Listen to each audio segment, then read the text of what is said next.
de falar. Eu sou professora de língua portuguesa e de língua inglesa no Instituto Federal do Paraná, campus avançado Coronel Vivida. Manda um oi aos meus alunos que estão aí, eu tô vendo a Eduarda, toda feliz. Tá linda, me viu o dia inteiro hoje, tá me vendo de novo, tá muito feliz. E eu tô muito feliz de estar aqui com vocês hoje para falar um pouquinho sobre a narração, né? Falar um pouquinho sobre essa tipologia textual. Então, eu sou professora de língua portuguesa e de língua inglesa e de redação.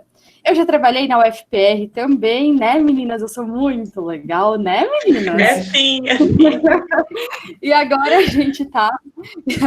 Gabriel, a gente tem que rir um pouco para não chorar, filho. E agora a gente tá lá em Coronel Vivida, no IFPR. Estamos aqui para trabalhar com vocês um pouquinho essa noite sobre a redação, em específico sobre a narração. Tá bem? Acho que me apresentei, né, Patrícia? Tá bom, Foi né? uma boa apresentação, prof. Realmente. Foi ótimo. Eu vou melhorar. Então, eu tô aqui multitarefa agora, aceitando o pessoal, e eu vou pôr os slides também para apresentar. Então. Ah, tá. Assim... Eu começo? Não sei, acho que a Nath... A gente começa, prof. Vamos falar agora sobre a aula da ciência forense, depois a gente passa daí para a redação. Beleza? Fechado. Opa, calma aí. São muitas abas aqui. Tranquilo, Paty. Tem muita gente para aceitar ainda? É que eles vão aparecendo gradativamente. Pronto, acho que vai dar certo agora, hein? Peraí. Apresentou? Vê aí se apresentou. Sim. Tá carregando. Tá carregando? Vai dar certo. Coitado do meu computador. Vocês conseguem ouvir o barulhinho das pessoas pedindo autorização? Conseguimos. Muito bom. Pode ficar tranquila, vai aceitando aí, a gente começa daqui a pouquinho. Opa, tá no slide errado aqui. Pronto. Certinho aí, Nath? Certinho. A gente pode começar, então? Pode. Boa noite, então, pessoal. Meu nome é Natália. Eu sou aluna da UFR também, do curso de licenciatura em Ciências Exatas. E eu que vou começar a aula interdisciplinar da gente hoje, falando sobre ciência forense.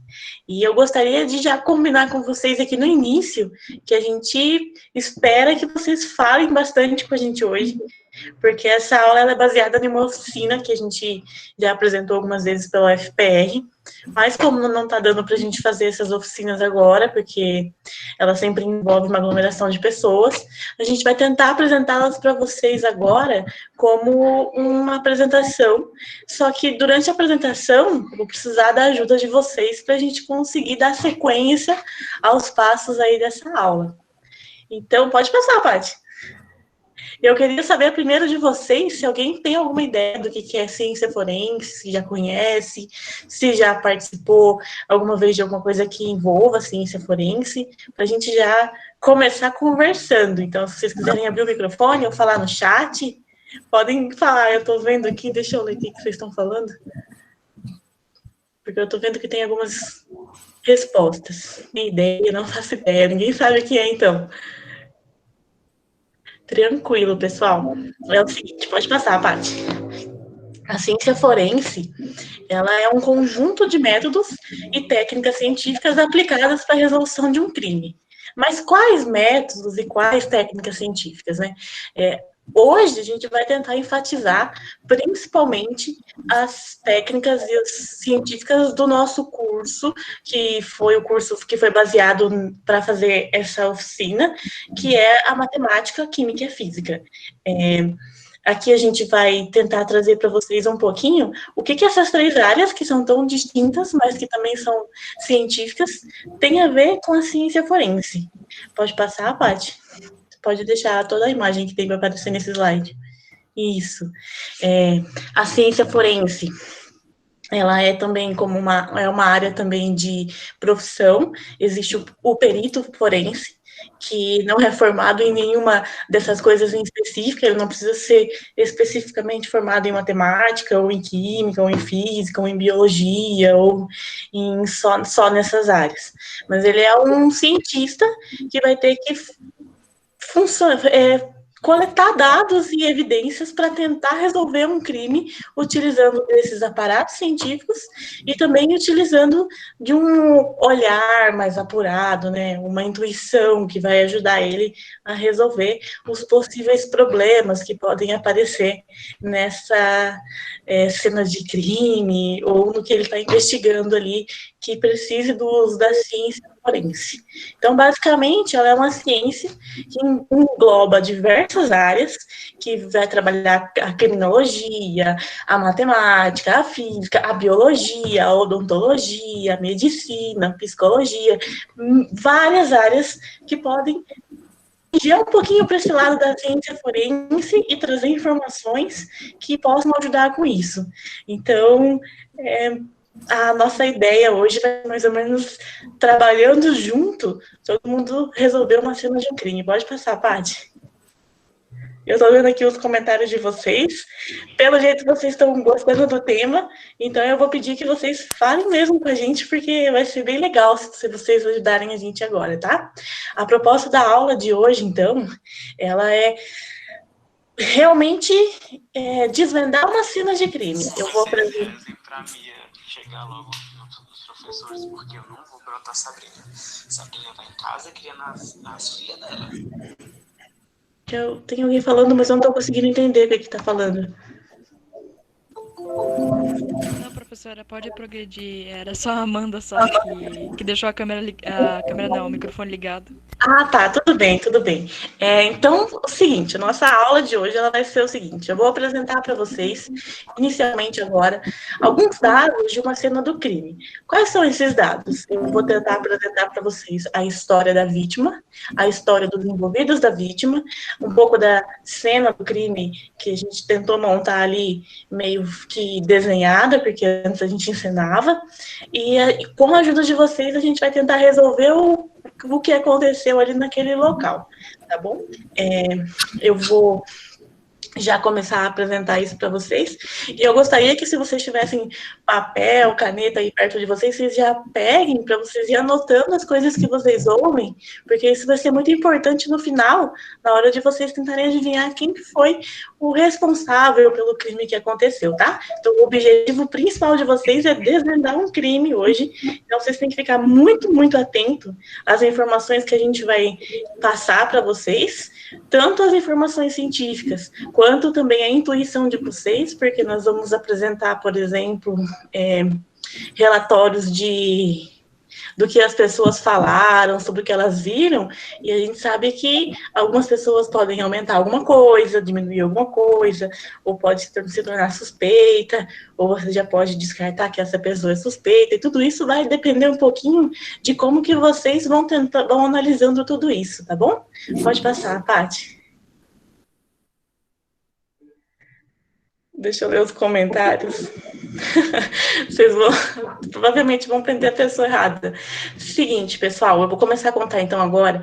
Primeira coisa, a história da vítima. Eu quero que vocês imaginem, por exemplo, que vocês são detetives, e vocês agora, como detetives, vocês vão ouvir as informações que toda uma equipe de cientistas, de peritos, vai tentar informar vocês para que vocês analisem tudo que vocês estão recebendo de informação e tentem resolver o crime. De que forma? Eu vou começar contando agora a história da vítima, que se chama Fernanda Garcia. Paty, se você quiser passar e apresentar todos os nomes, eu já falo de todos para eles. Pode passar. Eu fiz só esse fluxograma para ajudar vocês aí, para vocês já começarem as anotações de vocês a partir disso, que eu acho que vai tornar um pouco mais fácil na hora de vocês desenvolverem as hipóteses de vocês sobre esse crime, tá? A nossa vítima, então, ela se chamava Fernanda Garcia, tá? Ela tem uma amiga que se chama Andressa, ela tem um ex-marido que se chama Carlos e tem um ex-namorado que se chama Tiago. Tá? Eu vou começar agora a fazer uma leitura para vocês de um relatório policial. Nesse relatório, vão conter todas as informações que eu tenho sobre a vítima. Nesse momento, então, vocês prestem atenção em quem é a Fernanda, para vocês já começarem a analisar o que está acontecendo, tá bom? Eu vou contar primeiro a história da Fernanda para vocês e já conto a história dos outros. Quem que era a Fernanda, então? A vítima, ela se chamava Fernanda, era uma mulher jovem de 25 anos, com pai e mãe já falecidos e sem irmãos. Formada em arquitetura, trabalhava em seu próprio escritório no centro de Palotina, já há 3 anos. Residia com a amiga Andressa Rodrigues dos Santos há cerca de 1 ano e meio, na Avenida Presidente Kennedy, número Desculpa, 628. mas tá muito rápido, eu não consegui pegar as informações. Então, eu vou começar de novo, vou tentar ler um pouco mais devagar, tá bom? Qualquer coisa, vocês me interrompam de novo, não tem problema. A vítima, ela se chamava Fernanda Garcia, era uma mulher jovem, de 25 anos, com pai e mãe já falecidos e sem irmãos. Ela era formada em arquitetura, trabalhava em seu próprio escritório no centro de Palotina, já há 3 anos. Ela residia com a amiga Andressa Rodrigues dos Santos há cerca de 1 ano e meio. Elas moravam na Avenida Presidente Kennedy, número 628, segundo andar, apartamento 225. Nesse endereço foi, inclusive, o local em que aconteceu o crime ou o que aconteceu com a vítima que levou até a morte de Fernanda, tá? Fernanda havia se casado aos 21 anos e se divorciado aos 23. Seu ex-marido era o Carlos Daniel Drummond, que eu vou falar daqui a pouquinho para vocês quem que foi. E o seu último relacionamento foi há 1 mês com o Tiago Silva, que foi, então, o ex-namorado da vítima, que é a Fernanda. Esse namoro, ele terminou em uma discussão, porque o Tiago, ele se mudaria da cidade e iria para um outro local para trabalhar em alguma coisa, e queria que a Fernanda fosse junto. E atualmente, a Fernanda encontrava-se tendo uma relação casual com o ex-marido, Carlos. Então, ela estava em um namoro com o Tiago, e o Tiago chamou ela para morar em outra cidade com ele, mas ela não quis, porque ela estava reiniciando uma relação casual com o ex-marido. Então, após todas essas informações, houve uma discussão que foi registrada no celular da vítima, que a gente vai mostrar para vocês depois. E a discussão, ela foi entre a Fernanda e o Carlos, que é o ex-marido.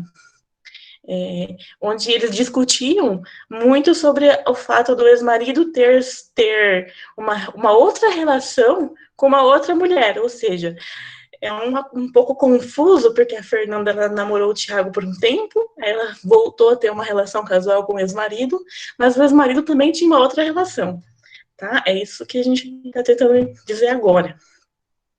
Então, nessa briga, a Fernanda, ela se encontrava muito incomodada com o fato do ex-marido ter se encontrado com outra mulher.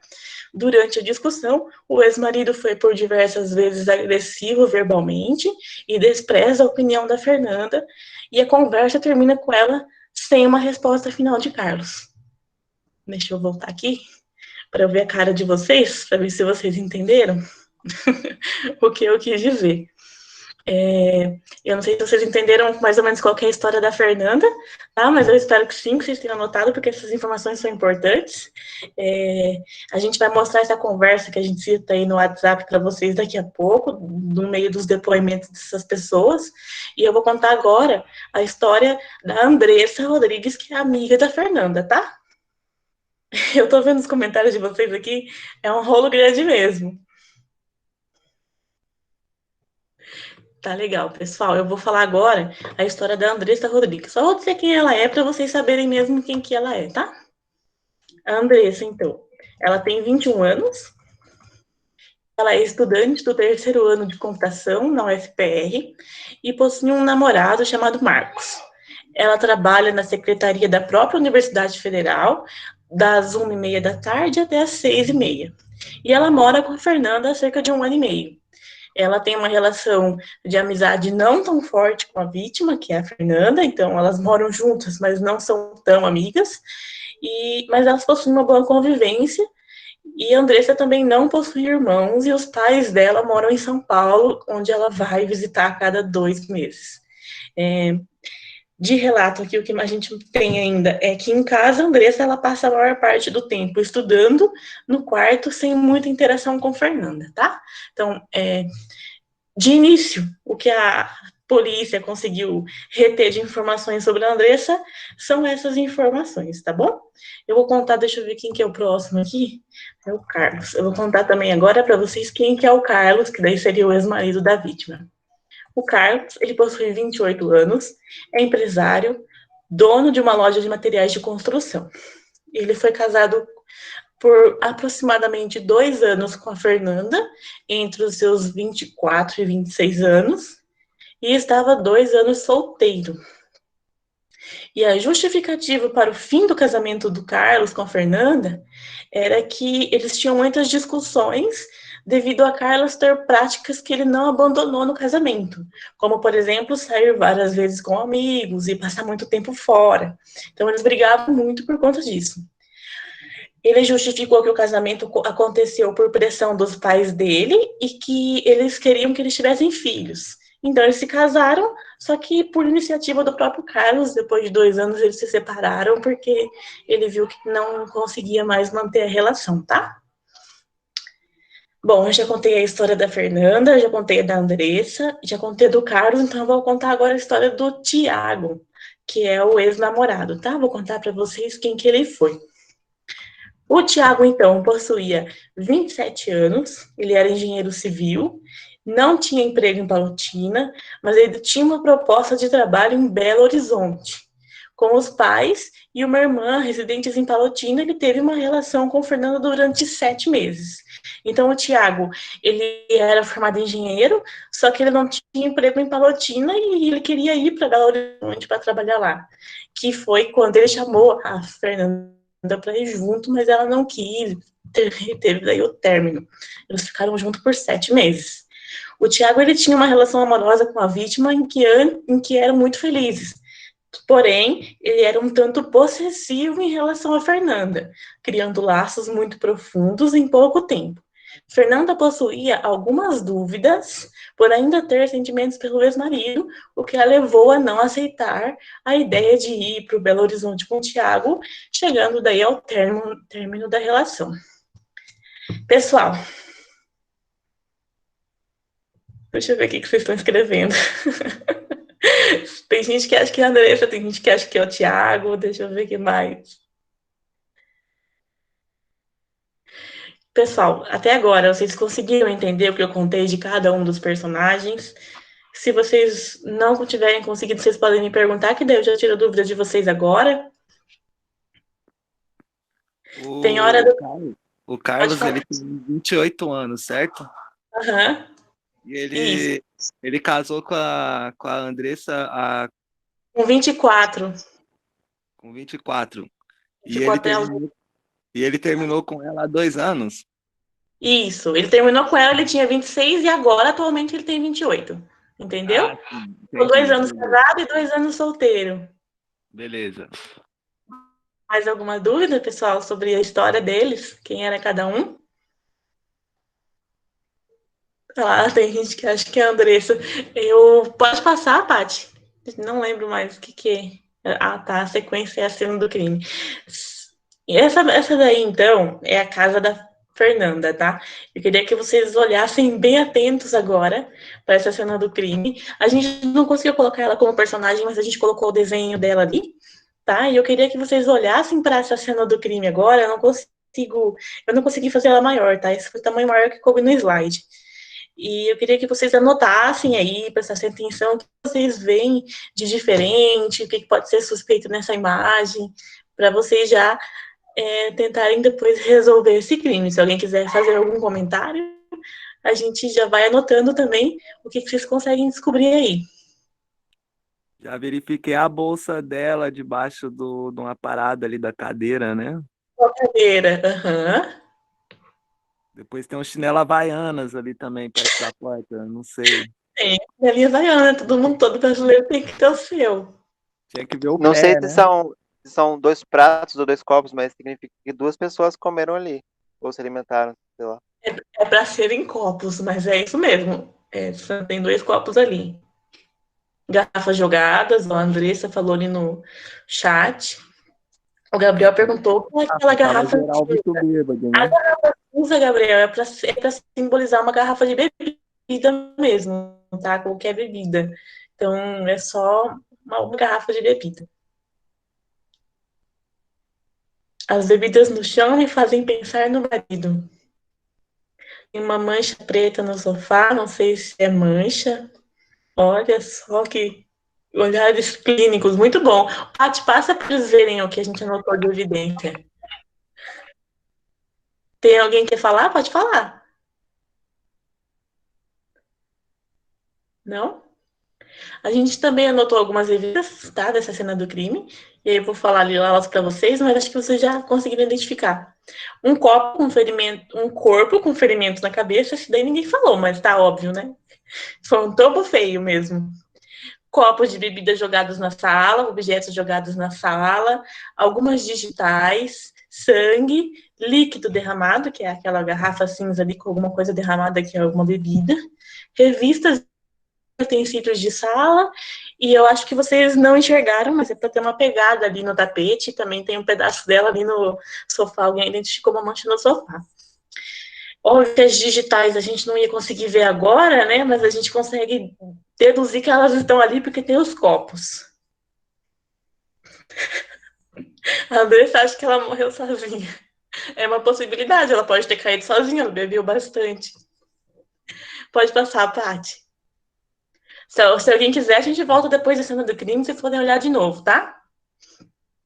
Eu vou ler para vocês agora o relato do médico forense. Quando a gente descobriu essa cena do crime, obviamente a gente levou uma equipe de peritos para analisar, tá? E daí a gente vai primeiro passar para vocês o que o médico conseguiu identificar no corpo.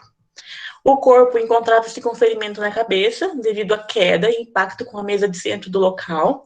A vítima foi morta por volta das 22 horas do dia 8, por traumatismo craniano.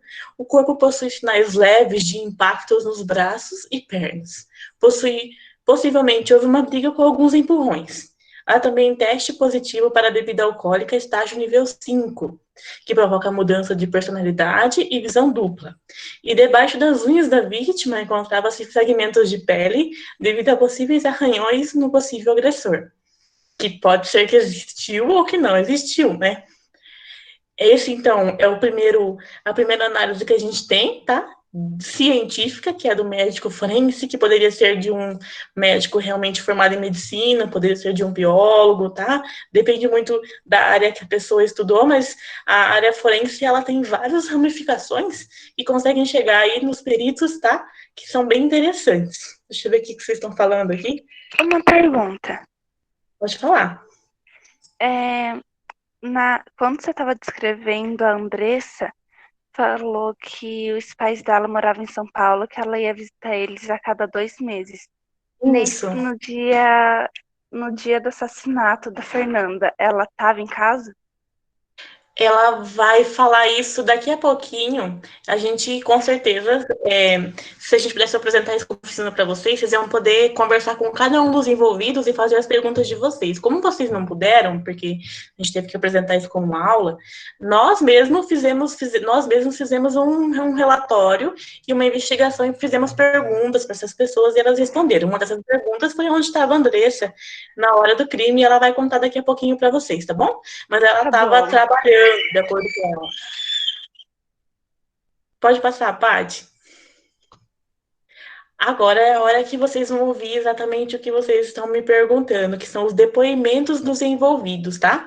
Esses depoimentos são do ex-marido, do ex-namorado e da amiga que morava junto, que são as pessoas mais próximas da vítima, que poderiam ser aí suspeitos ou poderiam dar alguma informação do que aconteceu naquela noite, tá bom?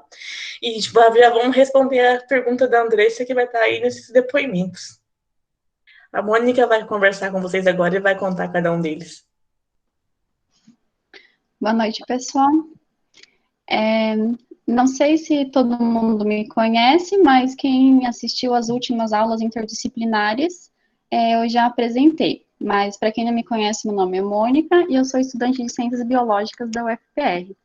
Eu vou ler para vocês os depoimentos dos envolvidos. Vocês podem acompanhar a leitura, mas eu vou lendo em voz alta para vocês conseguirem ir anotando o que vocês precisarem.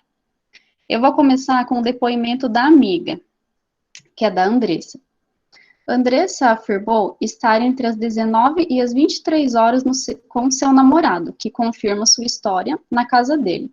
Havia ido direto do trabalho para lá. Voltou ao apartamento às 23 horas, onde encontrou o corpo de Fernanda e entrou em desespero. Ao ver a colega de apartamento em uma poça de seu próprio sangue, ela pediu ajuda imediatamente aos vizinhos, que chamaram a polícia. Em seu relato, ao ser interrogada, ela disse: "Estou apavorada. Conversei com ela por volta das 18 horas e ela estava ótima. Estava indo a uma loja comprar roupas e estava animada, pois tinha um encontro no final de semana. Quando cheguei, a porta estava destrancada e eu estranhei, pois ela nunca deixava assim. Sempre teve medo de invasões e me repreendeu várias vezes para tomar cuidado com isso. Eu não faço ideia do que pode ter acontecido. Não éramos muito íntimas, mas ela era uma ótima pessoa." Pode passar para o outro, isso. Agora eu vou falar do depoimento do ex-marido, que era o Carlos. Atualmente, Carlos e Fernanda haviam voltado a manter contato e a sair algumas vezes. Tinham um encontro marcado para o fim de semana e possuíam uma boa relação, porém sem início de um novo namoro, até que Carlos conheceu outra mulher, Thaís Farias, com quem estava também se encontrando. E por isso, Carlos e Fernanda discutem e terminam sua relação casual com uma briga pelo WhatsApp, que acaba por terminar com Carlos indo ao apartamento de Fernanda terminar o relacionamento pessoalmente. Lá, Carlos discute com Fernanda, que bêbada o expulsa do apartamento. Em seu relato à polícia, ele diz: "Fernanda era uma pessoa muito doce, às vezes um tanto carente, acredito que pela falta de ter uma família. Eu a amei em um certo momento da minha vida. Ela não merecia ter morrido. Espero que descubram o que aconteceu. Eu não faço ideia de como ajudá-las. Apenas me encontrei com ela algumas vezes, mas não estávamos em um relacionamento sério, apenas alguns encontros."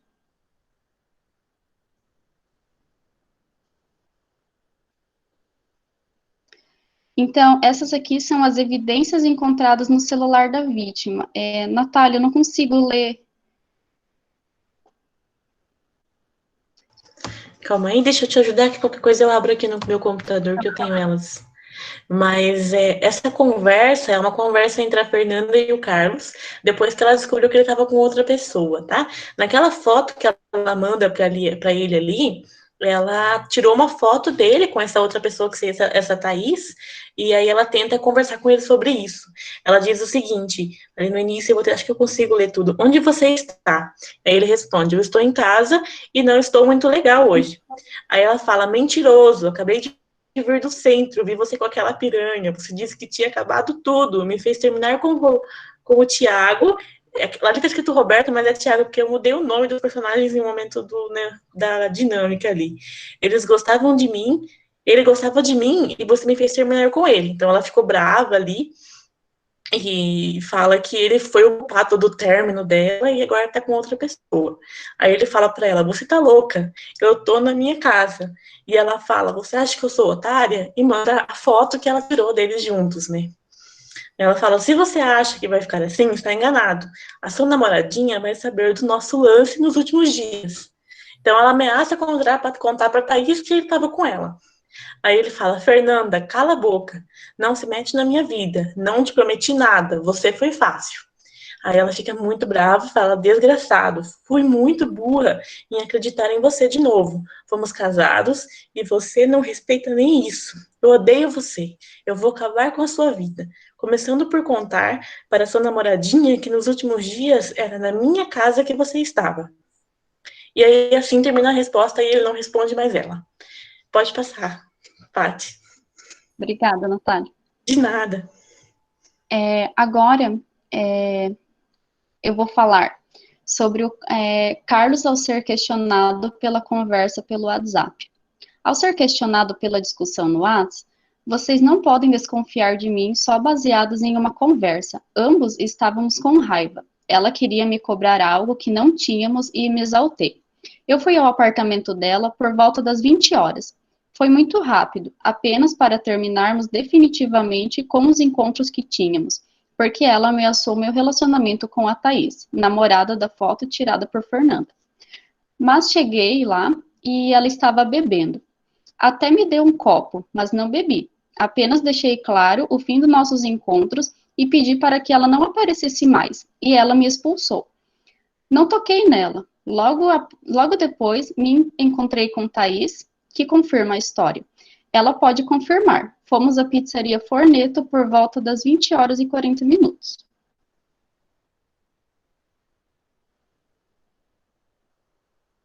Agora eu vou falar sobre o depoimento do ex-namorado, Tiago.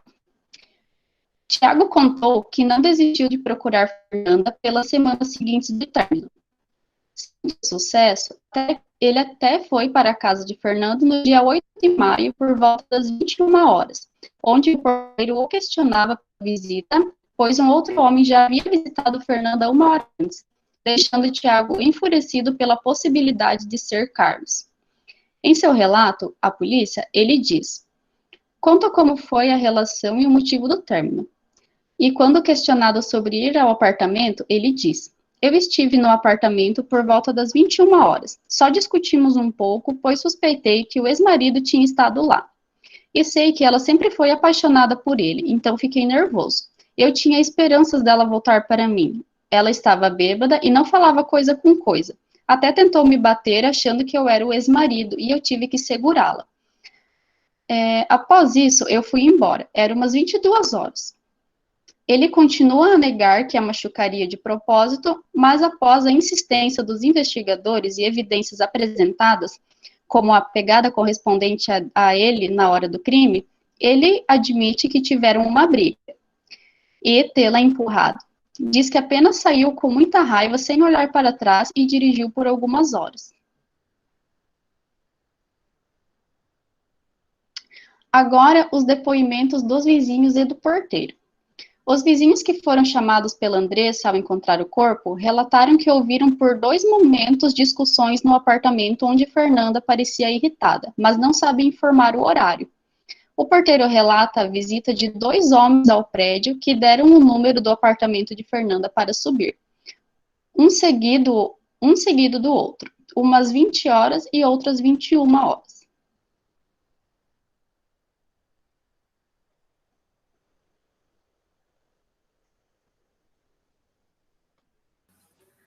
Bom, pessoal, agora a gente está vendo toda essa cena de um crime e talvez vocês não percebam, mas um intuito principal dessa oficina seria mostrar aonde está as ciências exatas, onde a gente vai utilizar as ciências exatas em algum momento aí da nossa vida, em algum acidente que possa acontecer.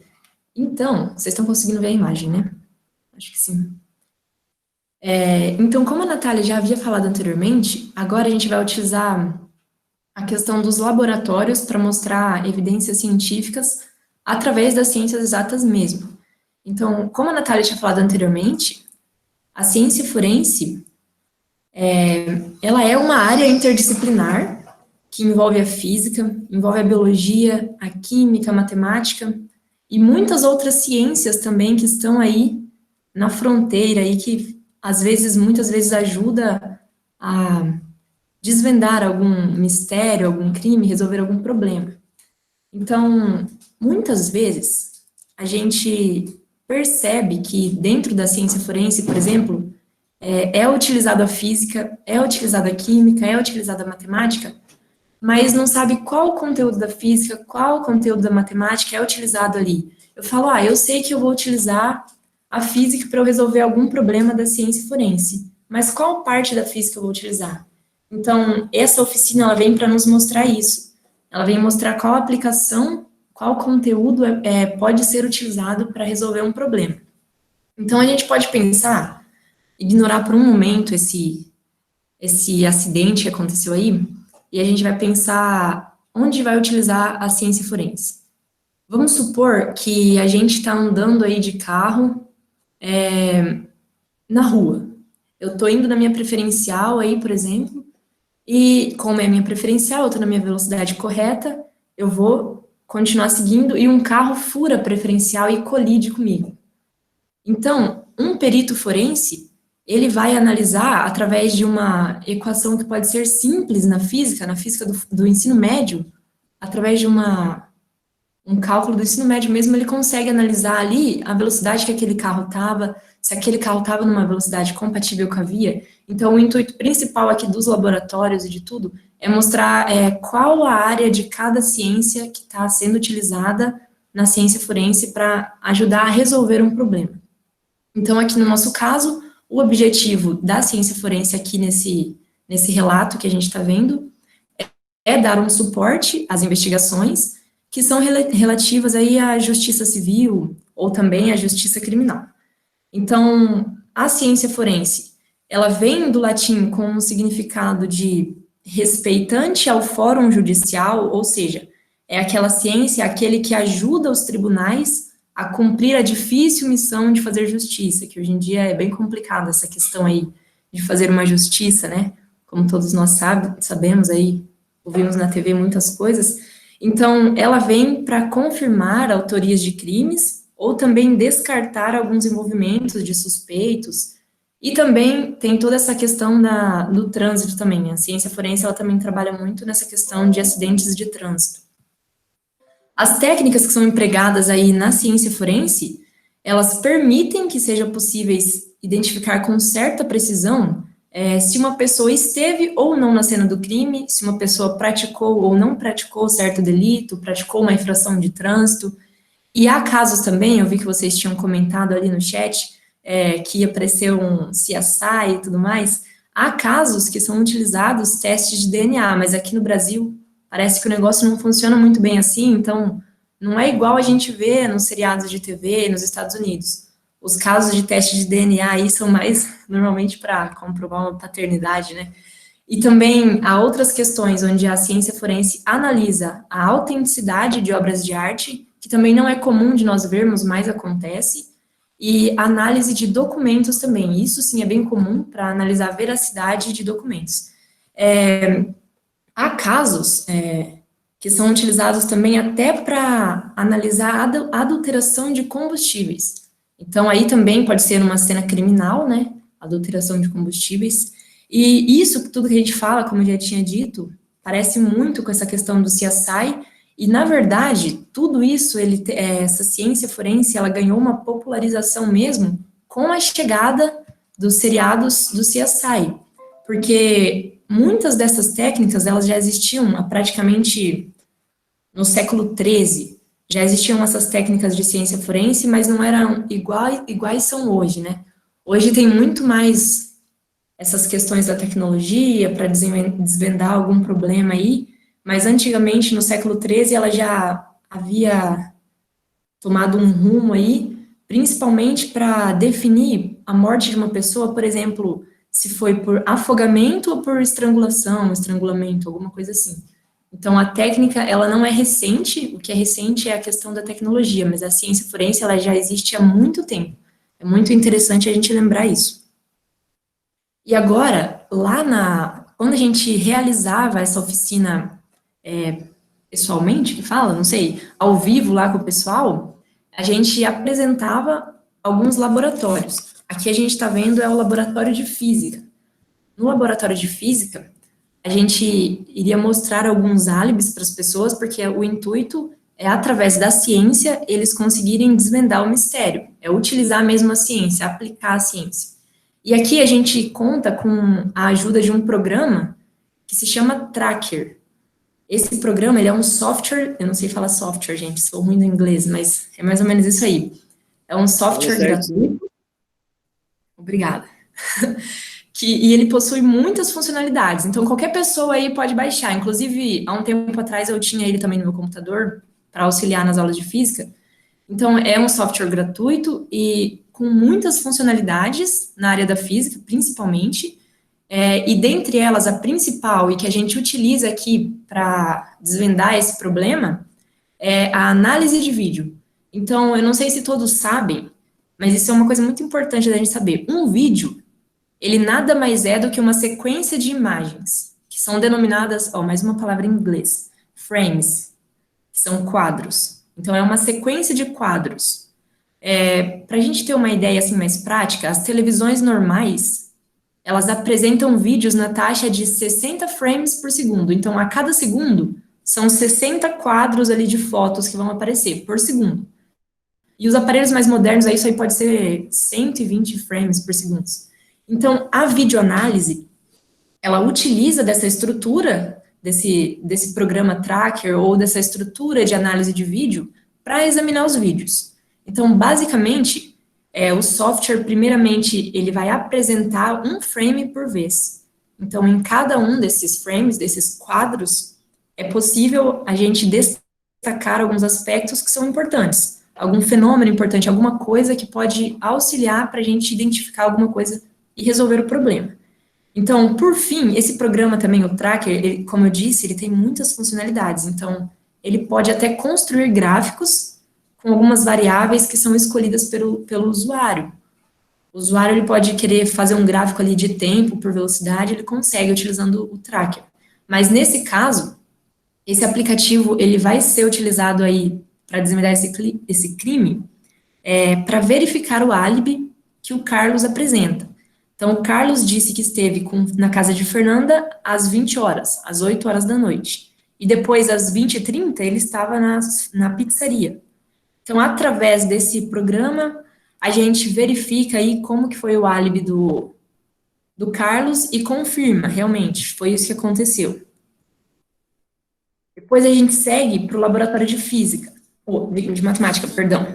Então, agora a gente vê uma coisa importante que a gente vai utilizar a matemática ali, talvez ela está implícita, né, não está uma coisa ali explícita que a gente consegue entender, mas é para calcular o número do sapato através da pegada. Na imagem estava um pouco diferente, ali a gente não conseguiu ver direito, mas era para ser uma pegada, né, Natália? Então, a gente vai calcular, lá no momento lá que a gente está com o pessoal, a gente calcula o número da pegada da pessoa que deixou a marca da pegada lá. Então, são usados alguns conceitos da matemática básica aí, umas equações algébricas, no caso, essa equação aqui que a gente está vendo, que o S, ele vai nos dar o número do sapato, do suspeito. Então, aqui a gente tem um P, uma variável P nessa equação. Essa variável, ela vai ser medida em centímetros. Então, a gente vai lá, mede o número em centímetros, mede o tamanho em centímetros daquela pegada, pega esses centímetros, joga nesse P aí, nessa fórmula, e por fim a gente obtém o número do calçado do suspeito. Então, o número que a gente obteve foi o número do calçado 40, isso é uma informação importante, é bom vocês anotarem. O agressor aí usava um sapato de número 40, botas esportivas. O próximo laboratório que a gente vai analisar agora é o laboratório de química. Agora a gente identifica o sangue que já foi limpo no local.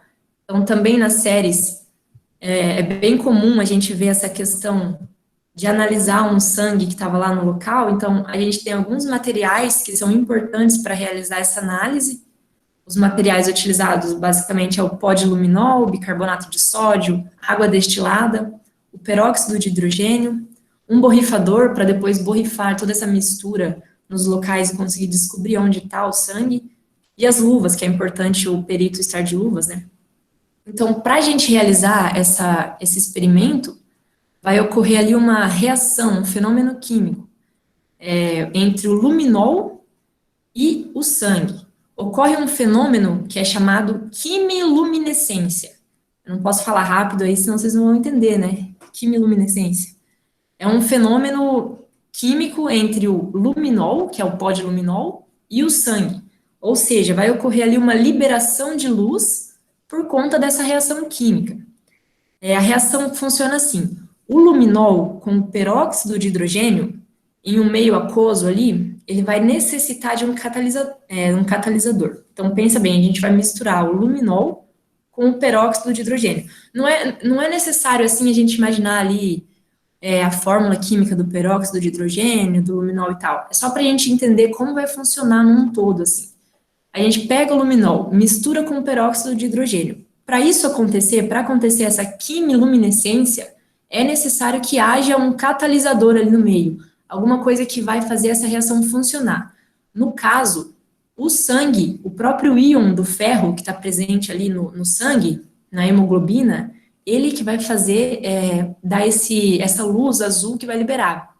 Então, a partir do momento que eu misturei o peróxido de hidrogênio com o luminol, e eu borrifar em um lugar ali, aquele lugar tiver íons de ferro ali que está presente no sangue, e aquilo lá vai ficar azul, aquele espaço ele vai ficar azul, ele vai mostrar que ele tinha um sangue, mesmo que tenha sido limpo aquele sangue. Então, esse aparato científico aí permitiu encontrar a localização de uma pegada perfeita de sangue que havia sido mascarada. E foi essa pegada que a gente descobriu o tamanho ali anteriormente no laboratório de matemática.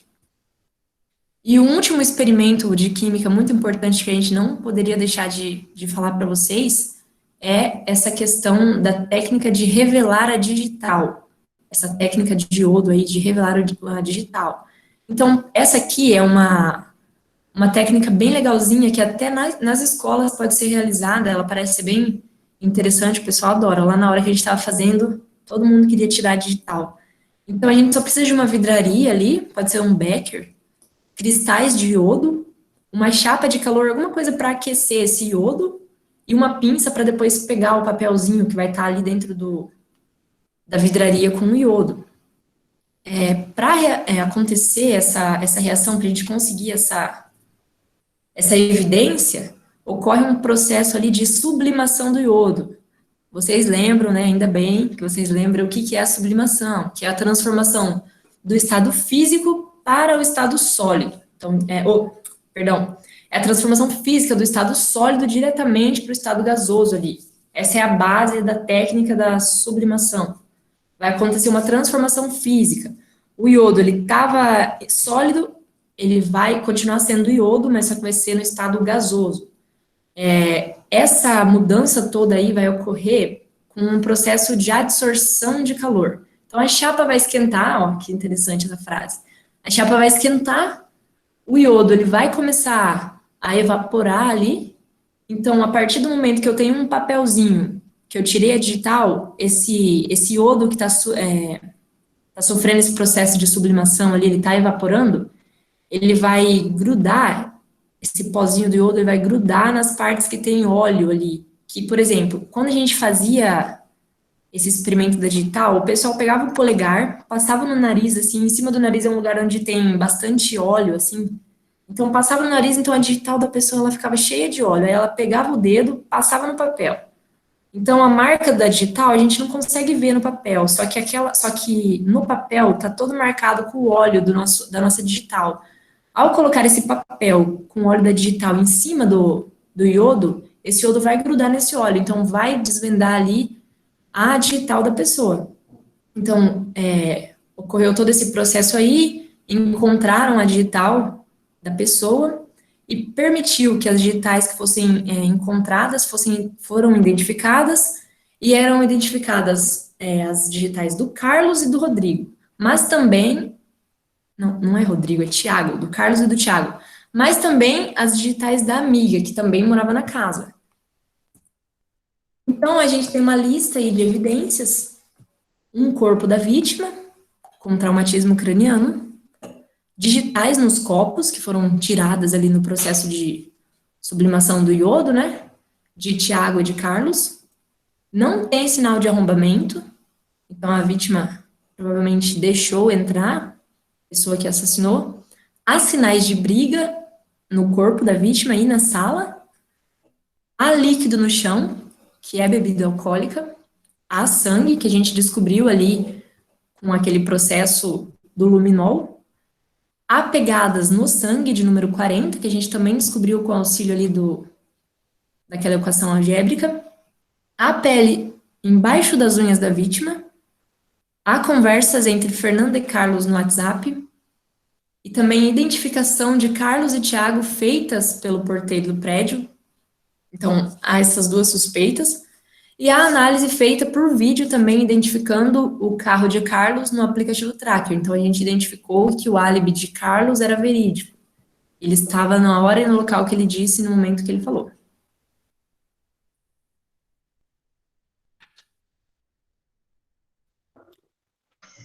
E aí, pessoal? Eles falaram que eles não beberam, e aí, tipo, tinha digital nos copos, é isso? Aham. Os dois disseram que não beberam, né? Mas as digitais elas foram encontradas nos copos de bebida. Então, eles podem ter mentido ou eles podem ter pego o copo na mão e colocado na mesa cheio, né? E vai da intuição de vocês para descobrirem o que será que aconteceu.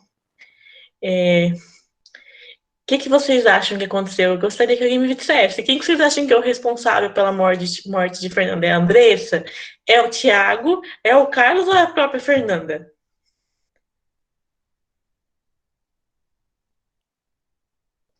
Cara, eu acho que eu vou na Fernanda. Ela tropeçou e bateu a cabeça e caiu. A Natália tá perguntando ali qual que é o pé, né, do Tiago. Tanto o Tiago quanto o Carlos calçam o número 40, tá? Por isso que a gente não conseguiu tantas informações com isso. Mas não tem como ser a própria Fernanda, porque a pegada foi limpada, né? Foi. Não que ela pode não ter sido limpa, né? Por exemplo, quando a gente montava a cena do crime, a gente dava um jeito da pessoa pisar no tapete e daí a gente deixava sumir ali, porque o tapete suga, né, o líquido que tá em cima. Então ficava apagado, mas não necessariamente a pessoa foi lá e limpou, né? Ah, então foi a Fernanda mesmo, burrou. Mas, Não adivinham. mas se tem uma pegada, então alguém estava lá quando ela morreu. Mesmo que ela tenha caído sozinha, a pessoa foi embora e ninguém falou nada, tipo, vou deixar ela sangrando ali e pronto. Sim, sim. Eu acho que foi os três. Os três? Como? Mas como que isso aconteceu? A amiga dela abriu a porta e os outros dois tiveram uma briga e empurrou ela e ela acabou morrendo. Porque, tipo, não tinha sinal de arrombamento na porta, mas ela não não costumava tinha. deixar a porta aberta. Então, alguém abriu. Aí alguém tem alguma hipótese aí? Sim, como alguém abriu a porta, provavelmente foi a própria Fernanda, porque os outros, a Andressa estava com o namorado. E nem o Thiago nem o Carlos provavelmente teriam a chave do apartamento dela. E ela estava muito puta da cara com o Carlos. E ele tem a coisa que ele estava na pizzaria com a namorada um pouco antes da morte dele. Então poderia ter sido o Thiago. Então eu aposto que foi o Thiago. Thiago, mais alguém tem alguma hipótese que quer contar pra gente?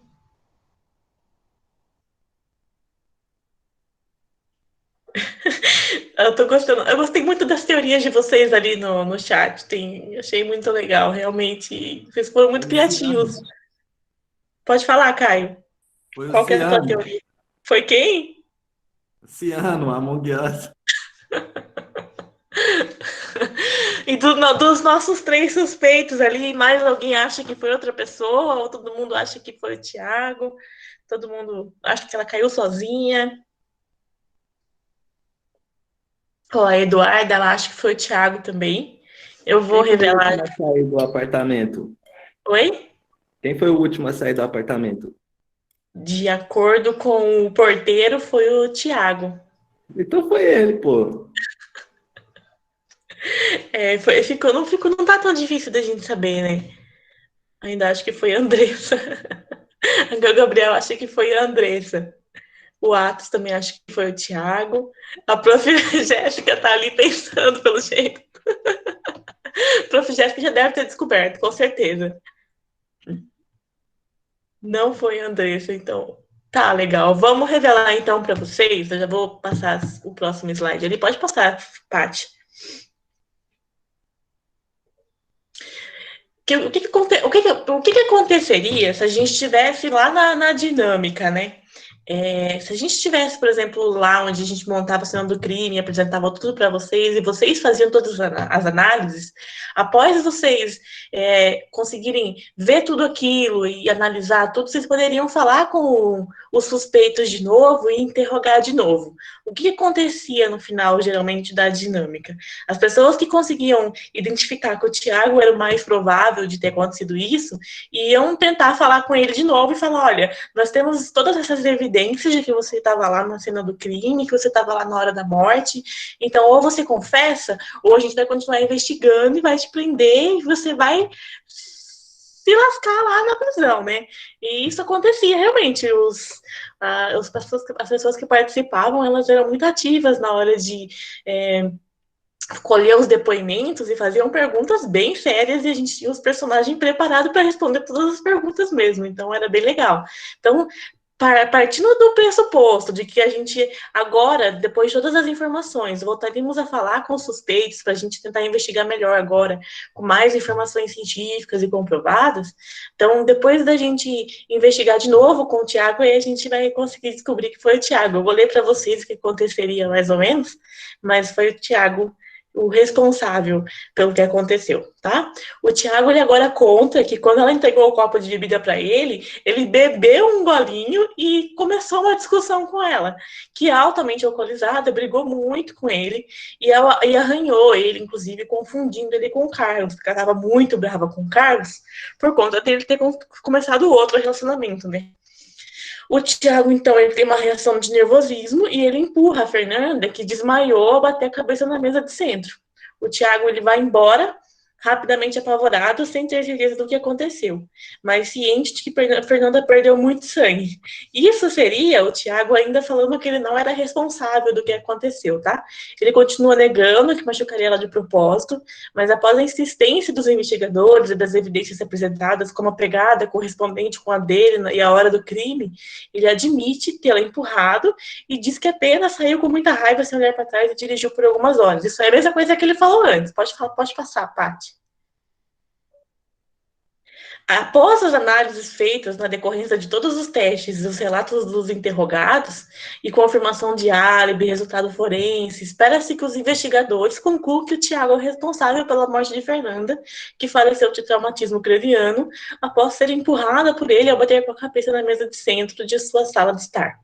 Considerando as principais evidências para a resolução do crime, a pegada no sangue que correspondeu ao tamanho e o modelo de sapato do Tiago, e a hora do crime que corresponde à hora que ele foi lá, além de impressões digitais e material biológico nas unhas da vítima, fica assim evidente que o Tiago estava presente durante a sua morte, chegando ao fim a confessar que ele foi mesmo responsável. Então, lá no finalzinho, ele fala assim, depois que ele vê que não tem jeito mais, que tem todas as provas contra ele, que ele já vai ser preso mesmo, aí ele fala que ele empurrou ela, mas que foi sem querer, e daí quando ele viu que ela estava sangrando, ele fugiu com medo, e daí ele é indiciado pelo homicídio e é preso por muitos anos, que eu não sei quantos são.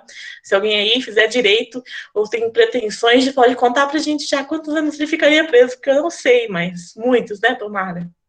E é esse aí o fim da nossa investigação. Eu espero que vocês tenham gostado. Agora eu vou ler o que vocês escreveram, porque eu me perdi aqui. Mais um caso de feminicídio, exatamente. Então, o que aconteceu? A Fernanda, ela era uma mulher sozinha, coitada, que não tinha mais os pais, não tinha irmãos, estava em 2 relacionamentos complicados, ali oscilando entre os dois, e acabou sofrendo ali uma agressão que levou à morte dela. E é esse o final da nossa história. Eu espero que vocês tenham gostado. Se vocês tiverem mais algum comentário, o Caio está com o microfone aberto, pode falar, Caio. Morreu de tabela, né? Morreu à toa, de bobeira. Morreu de bobeira, formada, vivendo uma vida boa ali, com um apartamento próprio. Pra você ver, né? Aí chega um safado e mata ela, tadinha. Mas alguém tem algum comentário? Gente, eu espero que vocês tenham gostado bastante mesmo. E eu espero que quando a gente tiver nossas vidas normais, eu possa apresentar essa oficina para vocês, né? Real, oficial, para vocês poderem realmente entrar no Missão de Crime, mas aí eu vou ter que mudar a história, né? Porque vai ser sacanagem, daí todo mundo tem uma história. Mas eu mudo a história, não tem problema nenhum, a gente trabalha bastante para dar tudo certo, tomara que vocês tenham gostado bastante. A gente vai passar agora a palavra para a Prof. Jéssica, para ela trabalhar um pouquinho na redação com vocês. Oi, gente. Ô, Paty, pode tirar, depois a gente passa isso, beleza? Obrigada. Gente, boa noite. Então, depois dessa maravilhosa resolução criminal que a gente teve por aí, dessa ótima apresentação que as meninas fizeram, dá muito orgulho, a gente vai passar para a parte da redação, certo? E aí, né? E aí, a primeira pergunta que eu faço para vocês é: como que as meninas fizeram a apresentação disso? Podem responder aí no chat para mim, por favor. Como que foi feita essa apresentação? Elas dissertaram, elas argumentaram, elas narraram, elas descreveram. Narração, de uma forma narrativa. Excelente, perfeito. E é isso que vocês vão fazer também, queridos. Mas antes de vocês fazerem isso também, moral da história, não bebam... Ai, gente, Andressa. Mas antes de vocês fazerem isso também, narrarem a história, a gente vai entender um pouquinho o que é isso mesmo, Natália, onisciente, very nice. E antes da gente pensar, vamos compreender alguns aspectos da narração. Eu vou compartilhar minha tela, então eu vou ficar sem contato visual com vocês. Qualquer comentário, Nath, Patrícia, Mônica, por favor, vocês podem ler para mim, eu agradeço. Se eu cair também, me chamem no WhatsApp. Então, olha só. Eu começo... Meus slides estão sendo projetados? Sim, não, talvez? Sim, pronto. A gente consegue ver. Tá iniciando. Beleza. Iniciando? Para mim aparece Era Uma Vez, que eu acho que já é a Isso sua mesmo. página inicial. Obrigada. Então, eu começo com esse título, um tanto quanto, diga-se de passagem, dito, né? Ou também podemos dizer, um título que todo mundo conhece, todo mundo já ouviu uma vez. Era uma vez. Quando a gente tem esse Era Uma Vez, vem à tona uma história, vem à tona algo que a gente vai contar, algo que vai ser narrado. E a narração, efetivamente, corresponde a isso.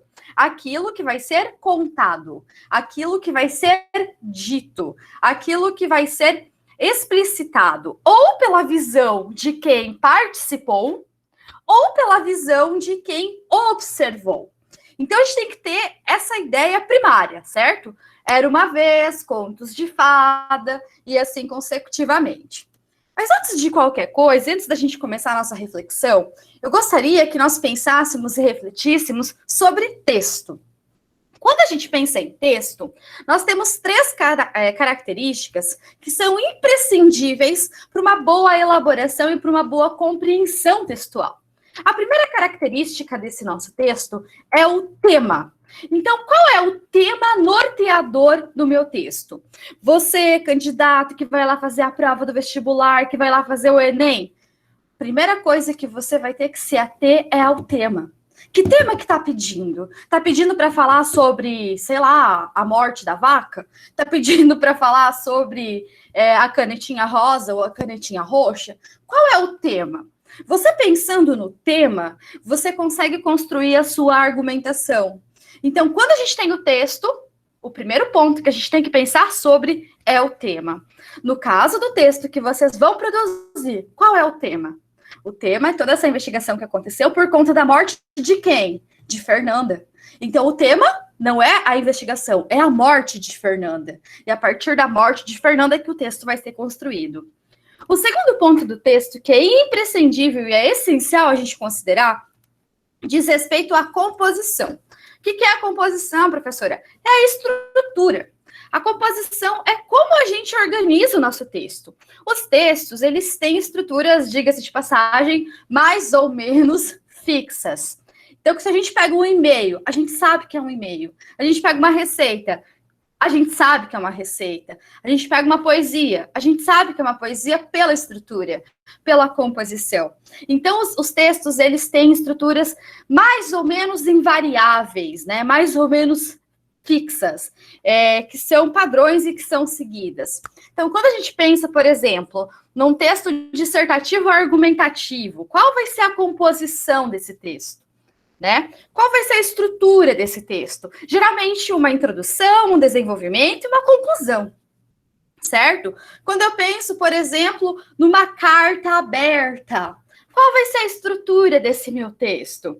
Vou ter a data, vou ter o vocativo, vou ter a minha carta, vou ter a saudação e vou ter a assinatura. Então, a composição é essa estrutura que sempre tem que ser obedecida, tá? E ainda, a gente tem o estilo. Essa, para mim, é uma das partes mais interessantes do nosso texto.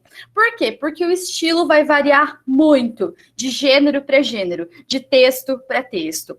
E aí, quando a gente pensa numa narrativa, por exemplo, qual é o estilo de uma narrativa? Eu uso verbos no futuro?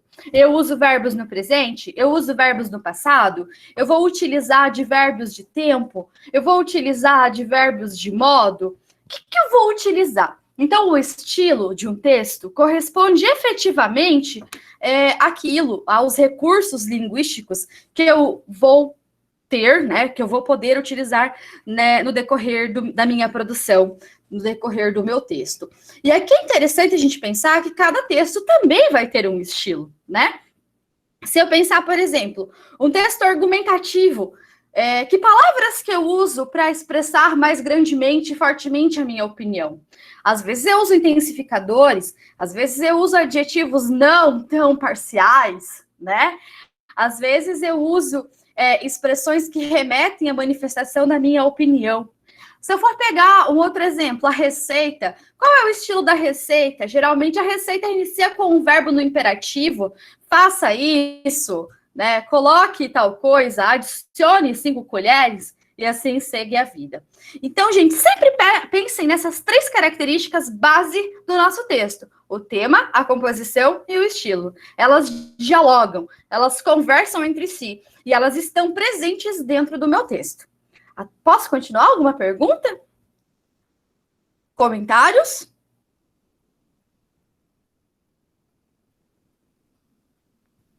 Não, ficou bem claro, eu acho. Tá bom. Então, vamos lá. Quando a gente pensa nisso, então, a gente tem 3 perguntinhas básicas, de acordo com o teórico que estuda o texto, para responder. As perguntinhas são: o que eu vou dizer? Certo? Então, o que eu vou dizer para esse povo que está me ouvindo, para esse povo que está me lendo? A segunda perguntinha é: como eu vou dizer? Quais são as estratégias que eu utilizarei? Quais são as estratégias que vão facilitar a minha comunicação com aqueles que esperam receber algo de mim?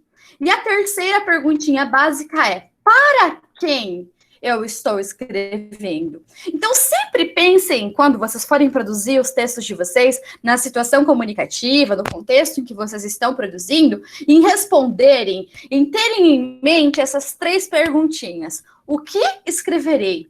Como escreverei? E para quem escreverei? Nesse sentido, quando a gente está prestando vestibular, por exemplo, o que eu vou escrever está diretamente relacionado ao que a proposta me pede. Então, eu preciso ter muito, diga-se de passagem, jogo de cintura para compreender o que a proposta está me solicitando. Como eu vou escrever? De acordo com as normas daquele gênero, de acordo com as características daquele gênero.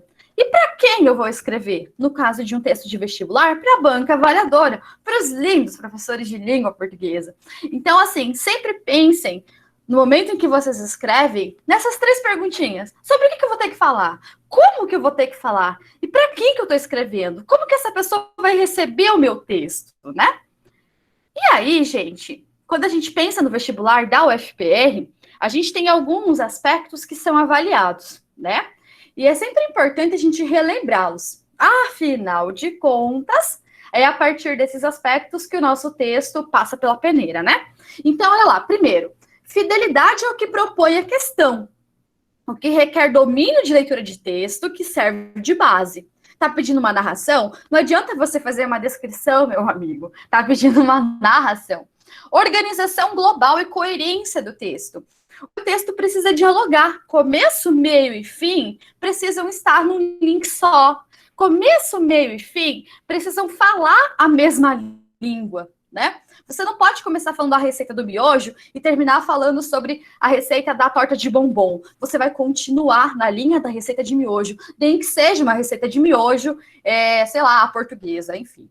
Domínio da estrutura discursiva do gênero proposto no enunciado da questão. Então, olha só, se lá no enunciado da questão eu estava pedindo para você falar sobre narração, você vai fazer uma narração, né? Se lá no enunciado da questão estava pedindo para você escrever uma dissertação, tu vai fazer uma dissertação. Então é importante você ter muita clareza de qual é a estrutura discursiva disso, né? O uso dos recursos coesivos. E aí eu chamo a atenção, desculpem, eu chamo a atenção de vocês aqui para usos de recursos coesivos. O que vai estabelecer a coesão de um texto? É a ligação que acontece entre as partes do meu texto. São as palavras que vão referenciar palavras anteriores. São os conectivos que vão dar ideia de conclusão, que vão dar ideia de adição, que vão dar ideia de explicação. Então, o que são esses recursos coesivos? São essas ligações, esses amarrinhos que eu tenho dentro do meu texto. Essencial também ter o domínio da língua portuguesa culta, normas de concordância, regência, colocação e o uso do vocabulário adequado. Aqui eu gostaria de chamar a atenção de vocês. Quando a gente pensa em língua culta contemporânea, a gente pensa na norma padrão, né? Mas a gente nunca pode desconsiderar, e vocês devem ter visto isso nas aulas de língua portuguesa, que nós vivemos em um país plural e que nesse nosso país plural nós temos variações linguísticas lindas. Então, o Brasil é um país com muita variação linguística. Mas em uma prova de vestibular, em uma prova que exige esse domínio, né, da língua padrão, o uso desta é essencial e imprescindível. Domínio das estruturas sintáticas, da pontuação, risos, e também bastante clareza e precisão. Estrutura sintática, não se separa sujeito de predicado, por exemplo, os adjuntos, adverbiais, adnominais, enfim. Especialmente os adverbiais, geralmente tem uma pontuação específica, os apostos também, todas aquelas dicas que a gente sempre vê na vida. E também, olha lá, legibilidade do texto e respeito às normas ortográficas em vigor. Então, essencial, acentuação. Ideia, tem acento, não tem acento, trema, vai, não vai. Normas ortográficas em vigor, tá bem? Tomem cuidado com isso, e língua padrão é o que é exigido. E aí, antes da gente pensar na narração, é imprescindível considerarmos que a narração é um tipo de texto. Então, é uma tipologia textual. Nós temos 4. Nós temos a tipologia narrativa, que vai contar alguma coisa, como as meninas fizeram em parte do texto delas. Nós temos a dissertação, que é quando eu argumento, quando eu coloco a minha opinião, quando eu mando ver. A dissertação, galera, é aquele tipo de texto cobrado no Enem, tá? E nós temos a descrição. Nossa, tem uma garrafinha que ela é transparente, com alguns detalhes em preto, uma tampinha, e tem um chaveirinho, né? Estou descrevendo. E além disso, eu tenho a injunção, que pretende o convencimento. Nesse sentido, eu faço uma pergunta para vocês, e tenho certeza, né? Uma pergunta retórica, que vocês já contaram uma história. Quem nunca? Então, no momento em que a gente conta uma história, como a história da Fabiana, gente, me deu um branco, o nome da personagem é a Fabiana? Fernanda. Fernanda, meu Deus, que louca, né? Já posso me aposentar. Quando a gente conta a história como a da Fernanda, a gente tem uma história que é narrada sob um determinado ponto de vista. Como a Fernanda morreu e ela não é Brás Cubas, que escreve, que escreve o narrador defunto, né? Aí nós temos o narrador observador / onisciente, que a gente vai ver daqui a pouquinho. Então, em um primeiro momento, quando a gente pensa em narrar, a gente está pensando que uma narrativa, uma história ou um conto é qualquer relato de uma série de eventos ou experiências relacionadas, as quais podem ser ficcionais ou não. As narrativas, elas podem ser apresentadas por meio de uma sequência de palavras escritas ou faladas, imagens estáticas, ou em movimento, ou qualquer combinação delas. Olha lá que interessante. Só para a gente ter uma ideia aqui, em imagem estática, no último vestibular da UFPR, foi maravilhoso, porque nós tínhamos lá uma história, uma tirinha, que são, né, efetivamente, era completa de imagens estáticas, e a proposta de narração é que aquela tirinha fosse narrada.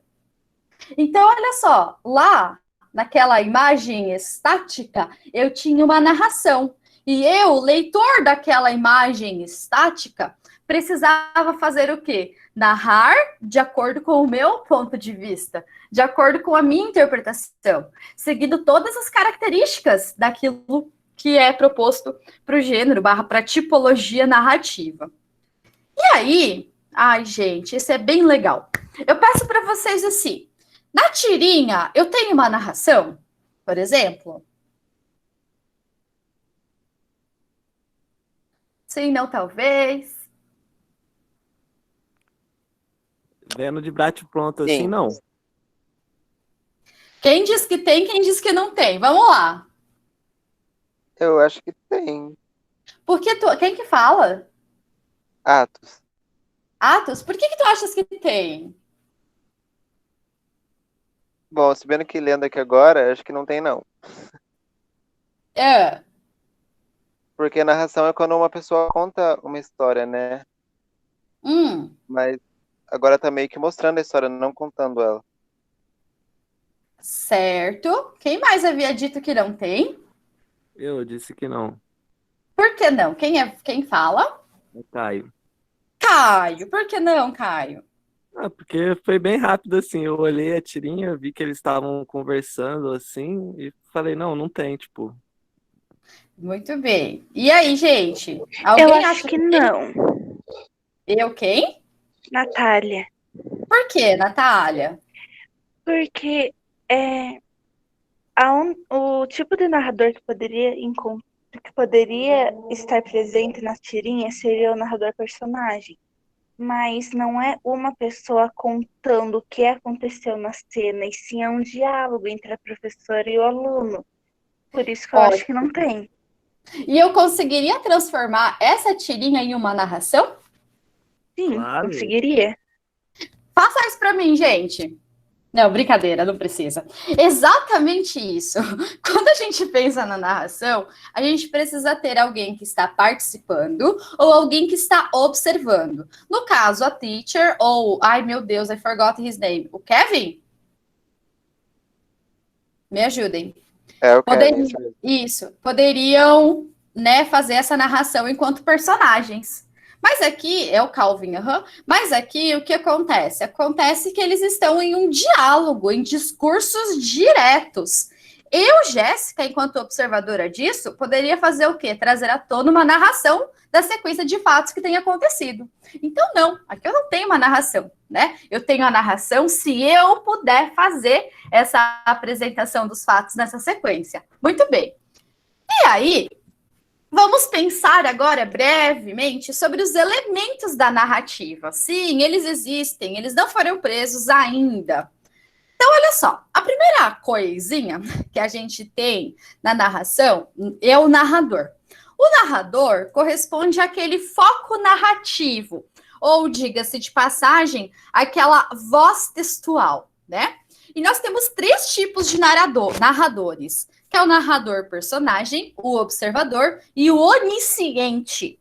O personagem é quem participa da história. O personagem, ele está presente na história, portanto, a história é narrada em primeira pessoa, né? O observador é aquele que observa, que conhece os fatos, mas não participa. E quando eu tenho um narrador em terceira observador, esse meu texto será narrado em terceira pessoa. E eu também tenho um narrador onisciente, que conhece os personagens, conhece a trama. A trama é narrada em terceira pessoa, mas eu tenho o fluxo de consciência aí. Eu tenho o fluxo dos pensamentos dos personagens. E estes são narrados em primeira pessoa. Então, o que eu tenho? No onisciente, eu tenho o vai e vem. Eu tenho a presença tanto da primeira quanto da terceira pessoa. Tá bem? Então, gravem isso. Na minha narração, eu posso escolher, né? Se eu vou ser narrador personagem, se eu vou ser observador ou se eu vou ser onisciente. Mas eu preciso ter muita consciência do que a proposta está me pedindo. Eu tenho que ter muita consciência se a proposta pede para que eu esteja inserido nessa escrita ou se eu apenas esteja observando. Ou os dois no fluxo de consciência. Além do narrador, a gente tem essas 3 perguntinhas básicas dentro da nossa narração. Então, olha lá quando as meninas apresentaram. Aqui volta a pergunta. Elas eram o quê? Personagens, observadoras, onisciente, né? E aí nós tivemos uma resposta interessante lá no chat. Exatamente isso. Pergunta? Prof, tem uma pergunta no chat aqui. Vai lá. A Andressa perguntou se existe textos onde há o narrador em primeira pessoa e o narrador onisciente. Se existe textos em que há uma... Repete. Existe textos onde há narrador em primeira pessoa e também o narrador onisciente? Por quê? O que ela... Não sei se eu entendi a pergunta. Ai, deixa eu tentar. André, você consegue abrir o microfone? Ou escrever, para ver se eu entendo melhor? Se existe textos em que há o narrador... Existe algum texto onde há um narrador em primeira pessoa e também um narrador onisciente? Eu acho que é tipo isso. A literatura é muito vasta, né? A escrita é muito vasta. Então, se a gente pega a quebra de ruptura que acontece com o modernismo, por exemplo, a gente pode encontrar de tudo um pouco. Mas eu me comprometo a fazer a pesquisa, conversar com quem entende mais sobre o assunto e trazer uma resposta mais clara, com exemplos, se houver na próxima aula, tá? O que precisa ficar claro para vocês é que o personagem sempre é aquele que está dentro do texto, o observador é aquele que está fora do texto e que vai narrar os fatos, e o onisciente é aquele que conhece tudo, né? Que narra em terceira pessoa, mas quando tem aquele deslizezinho, narra em primeira, né? Quando vai para o fluxo de consciência dos nossos personagens, narra em primeira, né? É essa, diga-se de passagem, esse pulo existente entre os dois. Pode falar. Eu não consegui entender muito bem o narrador onisciente, tipo... Eu tento responder. É quando você tem um narrador em terceira pessoa, o teu texto está em terceira pessoa, certo? Você tá lá, é como as meninas fizeram, né? Elas narraram. E aí, no momento em que eu tenho o fluxo de pensamento dos personagens, a história vem a ser narrada em primeira pessoa. Então, assim, Pega lá, por exemplo, você já leu Memórias Póstumas de Brás Cubas? Não. Não? Então, ó, quando a gente tem Memórias Póstumas de Brás Cubas, o cara é um defunto narrador, né? Ele tá narrando o livro depois que ele morreu, certo? E nós temos múltiplas participações ali, né? Nós temos múltiplas vivências, múltiplas experiências, múltiplas narrações. Narrações que acontecem em terceira pessoa, quando ele está vendo e descrevendo, e narrações que acontecem em primeira pessoa, quando ele está vendo, escrevendo, participando. Entende? É esse fluxo que existe. Tá bom? Tá bom, obrigado. Dispõe. E aí, a gente tem essas 3 perguntinhas básicas, né? Quem, quando e onde. Então, assim, na nossa narração, eu sempre vou ter que ter quem. Lá no caso do texto, da narração feita pelas meninas, quem? Era a Fernanda e mais alguns outros envolvidos. Os 2 amores dela, a amiga dela, o porteiro, os policiais, o médico, o legista, e assim vai. Então, quem? São os personagens, são os que compõem a narrativa. Quando? É o tempo. E aí é bem interessante a gente pensar nesse quando enquanto tempo, porque eu posso ter o tempo tanto cronológico quanto psicológico. Cronológico é aquele que vai no fluxo direto. Psicológico é aquele que vai, vem. Não tem uma relação de tempo, né? O cronológico é mais temporal. Olha, na segunda-feira, dia 8 de dezembro, tal coisa aconteceu. Eu tenho um tempo cronológico que vai narrando os fatos nesse tempo. E o psicológico é daquele fluxo, que a gente não sabe, né? O narrador tá lá contando e tudo mais. Quando, onde, como, foi, voltou e assim vai. E ainda a gente tem o espaço, que é onde tudo isso aconteceu, onde a narrativa se desenvolve. Então, sempre pensem na estrutura da narrativa enquanto isso. Quem, quando e onde, além, é claro, dos narradores. Quando a gente pensa, então... Desculpe. É a Nath. A Andressa fez uma colocação aqui nos comentários, quer que eu leia para você? Sim, por favor. Ela colocou assim: tipo quando alguém vai contar uma história em narrador onisciente, mas foi ele quem viveu a história. Isso mais ou menos ou não existe? É isso mais ou menos ou não? Mas daí não seria o narrador personagem, Andressa? Acho que a gente tem que fazer uma discussão mais a fundo disso. Né? Tipo, quando alguém viveu, foi narrar em narrador onisciente, mas foi ele quem viveu. Claro que pode existir. Eu vou te mandar uns textos, sim. Eu vou conversar com uma colega minha que ela estudou só os tipos de narradores. Ela é bem doidinha. E eu vou te mandar uma resposta bem explícita sobre isso. Tá? Professora. Sim. O narrador onisciente não seria um narrador personagem, só que em vez de só saber o que acontece, ele sabe dos sentimentos do personagem, ele sabe dos pensamentos deles. Então é isso que difere o narrador onisciente do narrador observador, certo? Sim, perfeito. E aí o que acontece com o onisciente? Ele tá dentro da história, entende? Então ele narra tanto em terceira quanto em primeira. Perfeita essa tua colocação. O observador, ele não tem esse contato profundo, certo? Com aqueles personagens. Enquanto o onisciente tem, certo? Ele é parte da história. Prof, o Atos fez uma pergunta. Ele perguntou se tem como você dar um exemplo de tempo psicológico. De tempo psicológico? Eu tenho daqui a pouco. Pode ser? Mas eu posso trazer à tona também. Então, ó. Pode falar, Paty. O Atos, não sei. Alguém quer falar alguma coisa? Um exemplo de narrador onisciente, só para mim entender melhor, seria um exemplo narrador da Hora da Estrela, de Clarice Lispector. Ele é um narrador onisciente, né? Sim, certo ponto, sim. Muito bem. Hora da Estrela é uma ótima obra. Fica a dica para vocês lerem, se alguém não leu ainda. Então, gente, na continuação, isso tudo corresponde aos elementos da narrativa.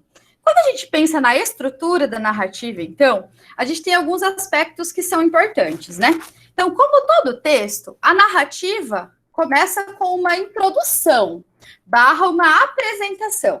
E é nessa parte inicial que o autor vai apresentar os personagens, o local e o tempo em que o tema vai se desenvolver, né? Em que a trama vai se desenvolver.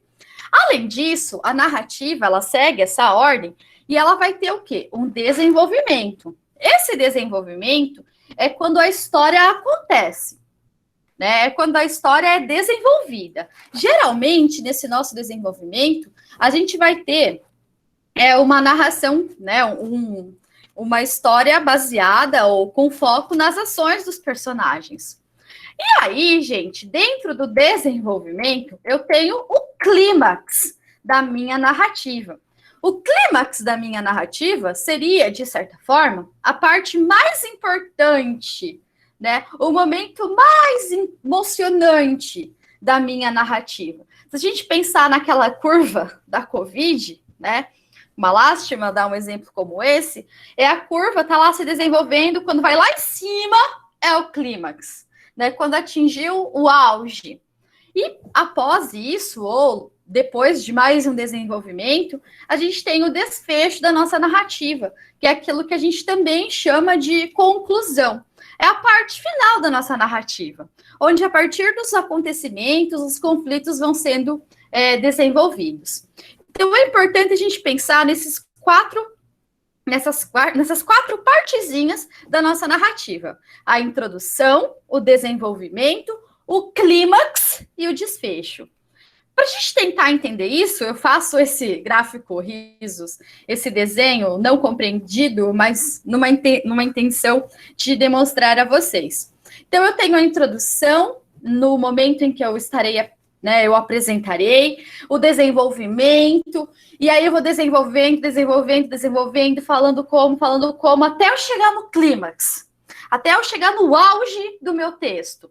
E aí eu faço o quê? Vou caindo, vou desenvolvendo, concluir o meu texto, né? Então, o clímax, para ficar um pouco claro para a gente é a parte mais importante, é a parte em que, diga-se de passagem, todo mundo chora, né? Todo mundo ri, todo mundo esperneia. Esse seria o clímax da nossa narrativa. Na mesma esteira, como eu apresentei para vocês as 3 perguntinhas, nós temos o estilo da narrativa. Então, nós vimos lá, primeiro, quais são os elementos: narrador, personagem, tempo e espaço. Nós vimos qual é a questão relativa à estrutura: introdução, desenvolvimento, clímax, conclusão. E quando a gente pensa no estilo da narrativa, a gente precisa pensar que, geralmente, os tempos verbais são os tempos do passado, ou do pretérito, como queiramos. Imperfeito, mais que perfeito, perfeito. Porque quando a gente está narrando, a gente está falando de fatos que já aconteceram. Fatos que foram anteriores ao momento da fala. É comum a gente usar o presente do indicativo na modalidade chamada presente histórico também. Ou seja, às vezes eu vou usar o presente histórico para mostrar como se fosse o narrador voltando ao momento dos acontecimentos, como se estivesse presenciando a cena. Eu trago de exemplo um trecho de José Saramago, né? Então, desce o menino a montanha, atravessa o mundo todo, chega ao grande rio, com as mãos recolhe quanta água lá cabia. Volta o mundo a atravessar, pelo monte se arrasta, 3 gotas que lá chegaram, bebeu-as a flor com sede, 20 vezes cá e lá. Então, o que é aqui? Eu tenho um narrador que está observando o fato, né? Está observando essa relação, essa história do que está acontecendo com o menino. Então, ele desce. Então, é como se a memória voltasse para lá. Aqui eu tenho o presente histórico. Mas os tempos verbais mais predominantes na narrativa são os tempos do passado ou do pretérito, tá bem? O presente histórico também acontece, né? É como se eu fosse contar a biografia de alguém. Nasce em 1992 a magnífica Jéssica, que naquela época agracia sua família com sua presença. Então, por que é um presente histórico? Porque eu estou contando com o verbo no presente algo que aconteceu lá no passado, tá bem? São esses os tipos de verbo, né? Os modos e os tempos verbais predominantes. Também é importante nós pensarmos que os verbos de ação e ação-processo são as características mais fortes dessas narrativas, uma vez que a gente tem uma transformação, o resultado de um conflito e um desfecho final. Então, tomem cuidado, que usualmente o que mais aparece na nossa narrativa é o verbo de ação. E aí, dentro da nossa narrativa, nós temos alguns discursos, né? Afinal de contas, nós estamos narrando uma história, nós temos personagens. E nós podemos ter discurso direto, indireto ou indireto livre. Direto é quando a gente tem a transcrição das falas do personagem de maneira exata, sem a participação do narrador. Então, sem a intervenção de alguém me disse que você falou, não. Então, todos os presentes disseram, não votamos nele. No exemplo que as meninas deram lá nos depoimentos de alguns dos suspeitos, nós temos alguns discursos diretos. Ou seja, quando a fala do nosso investigado era diretamente dita, né? Não passou pelo crivo de ninguém.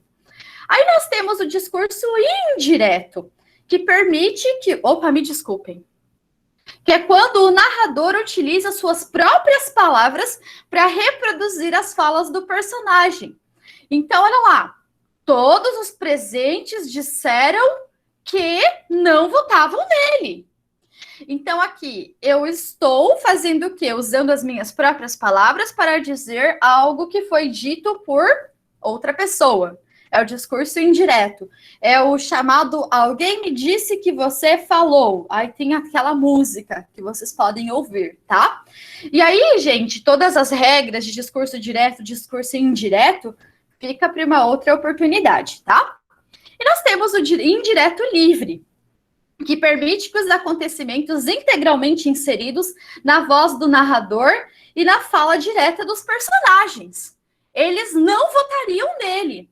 Então, olha só, olha a diferença aqui, ó. Todos os presentes disseram, não votamos nele.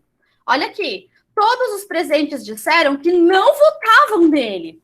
Aí, o meu narrador incorporou e falou o quê? Eles não votariam nele. Então, o indireto livre é quando o narrador faz a sua própria interpretação e, diga-se de passagem, fala pelos personagens, tá bem? Bom, professora, como que eu vou escrever a minha narrativa, então? Primeira coisa que é essencial a gente pensar, quando eu tiver verbos de ação. Desculpe, eu tenho que ter verbos de ação. Eu tenho que falar o quê, quando, como acontece, né? Verbos de ação. Advérbios de lugar, porque eu tenho um espaço. Eu tenho um lugar em que isso está acontecendo. Advérbios de tempo, para eu indicar cronologicamente. Aí eu venho aqui para o exemplo que o Atos ou o Caio, eu não lembro, perguntou anteriormente. Os advérbios de tempo, gente, vão indicar bem tranquilamente o nosso tempo, usualmente, cronológico. Por quê? Ontem eu escrevi um texto. Amanhã, Natália ligará para minha mãe. Né? Agora, se for um tempo psicológico, é na minha consciência. Não tem esse fluxo de tempo.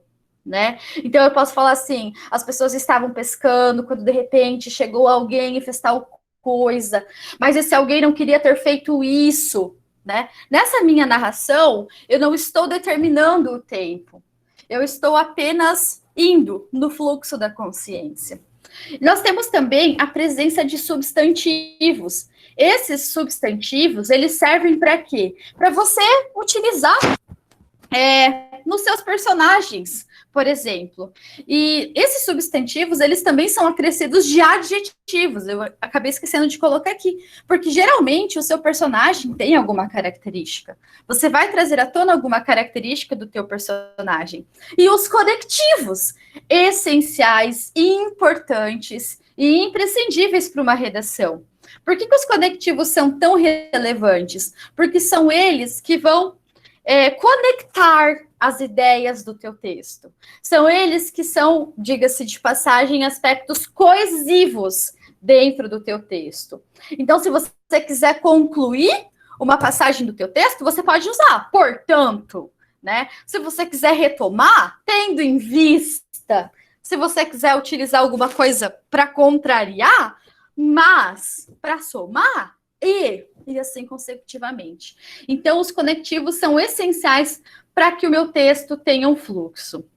Então, assim, gente, lembrem sempre, né? Quando eu escrevo um texto, quando eu escrevo uma narrativa, tem um narrador, tem um enredo, tem a presença desses personagens, tem um tempo, tem um espaço, e eu vou ver se eu vou utilizar o meu discurso direto ou o meu discurso indireto. E é nesse sentido que é muito importante eu determinar tudo que eu vou escrever antes de eu começar o meu texto. Que narrador que eu vou ser? Né? Qual vai ser o meu enredo? Como que vai ser a minha introdução, o meu desenvolvimento, o meu clímax e a minha conclusão? Quem serão os meus personagens? Qual é o tempo que eu vou utilizar? E o meu espaço? Eu vou utilizar o discurso direto, o discurso indireto, o indireto livre, vou falar pelas pessoas? Então, tomem esse cuidado. E aí, para concluir a nossa ideia, todos foram felizes para sempre, porque terão a questão discursiva que vocês terão de fazer. Claro, quem quiser. Então, assim, qual que é a nossa ideia? Qual é a ideia da tarefinha que vocês vão ter? Ai, gente, cadê? Eu tô vendo aqui, clímax, meu personagem preferido morre. Andressa, o meu personagem preferido geralmente morre também. Tanto é que eu tô assistindo séries, várias séries. Eu terminei o doutorado, gente, e aí agora minha vida se baseia em séries. E aí, o que acontece, Andressa? Todas as séries que eu tô vendo... Cadê? Deixa eu fechar aqui. Todas as séries que eu tô vendo, elas têm um personagem que morre. E esse é o clímax, e eu tô achando o clímax o máximo. Então, tamo junto. Então, olha só. Vamos pensar aqui, deixa eu terminar aqui. Qual é a questão discursiva que vocês vão fazer, né? Então, olha lá. A questão discursiva proposta, para que vocês pratiquem a narração, eu acho que é um dos mais tranquilos da gente fazer, tá? É que, durante a aula interdisciplinar que foi ministrada na noite de ontem, presenciamos todo um processo narrativo para que pudéssemos chegar à conclusão do crime. A sua tarefa agora é praticar a escrita seguindo todas as dicas sobre a narrativa que foram dadas. Então, olha lá, a partir das informações que a Paty, a Mônica e a Natália trouxeram sobre os personagens envolvidos. Quem são os personagens? Já vão fazendo a listinha. Sobre os depoimentos dados. O que tinha nos depoimentos? E sobre as evidências tidas, vocês vão criar uma narração sobre o crime apresentado.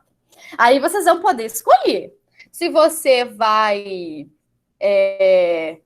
Como que você vai pensar isso, né? No que você vai dar ênfase? Mas o texto tem algumas regrinhas a serem seguidas. Primeiro, ter no mínimo 15 e no máximo 20 linhas. O narrador vai ter que ser observador, tá? Vocês não vão estar dentro do crime. Vai ter que ter um tempo, vai ter que ter um espaço e os personagens muito bem descritos. E é importante que a gente obedeça aos elementos formais necessários para o desenvolvimento desse gênero discursivo, né, desse texto solicitado. Então, a ideia é que vocês criem uma narração entre 15 e 20 linhas. A narração é sobre o crime que foi tratado aqui durante a aula interdisciplinar de hoje. Vai ter que ter um narrador observador, vai ter que ter um tempo, vai ter que ter um espaço, os personagens vão ter que estar ali, vai ter que ter o clímax, e a gente vai precisar dar conta disso em 20 linhas. Fechado? Eu assisto Grey's Anatomy. Eu acho muito bom Grey's Anatomy. Ó, gente, vou deixar meu e-mail aqui para vocês. Qualquer dúvida que vocês tiverem, vocês podem me escrever no e-mail, tá bom? Jéssica. Vocês conseguem disponibilizar os slides tanto dessa aula quanto da aula anterior? As minhas eu posso encaminhar para vocês. Eu não sei se as meninas podem enviar. Os meus eu posso. Conseguimos sim, a gente manda também, tá? Pode deixar. Ó, esse é meu e-mail, tá ali no chat. Eu estou completamente à disposição para vocês me perguntarem o que for necessário. Se tiverem dúvida, quem pediu o exemplo do narrador onisciente / primeira e terceira pessoa, me manda lá no e-mail que eu vou responder, tá? Fechou? E aí eu converso com a minha colega expert, que ela vai mandar vários textos para vocês. Que prazer estar aqui com vocês, viu? E eu espero que vocês mandem os textos para a gente ler.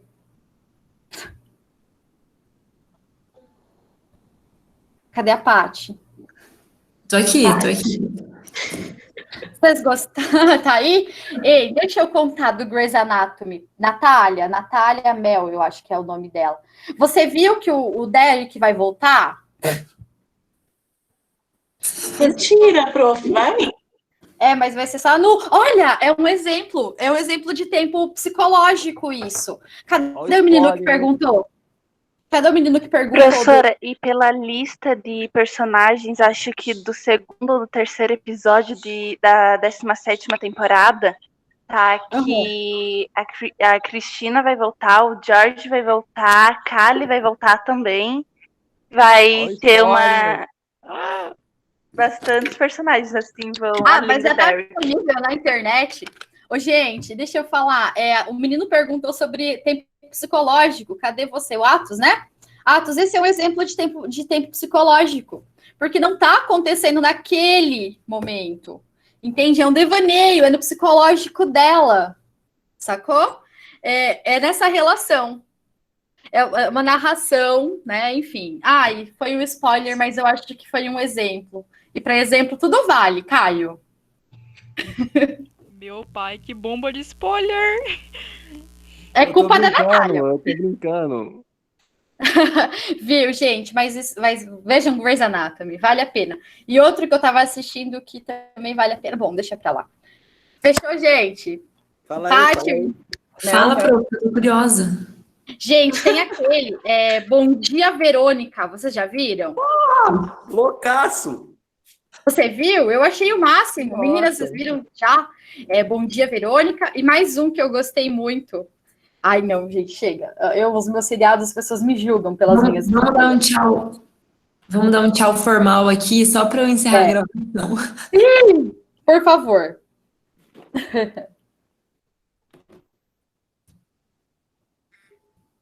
Aí, pronto, agora tá de boa. Então, gente, Falei, obrigada pela presença de vocês, viu? Muito prazer, meu e-mail tá ali em cima, me escrevam sempre que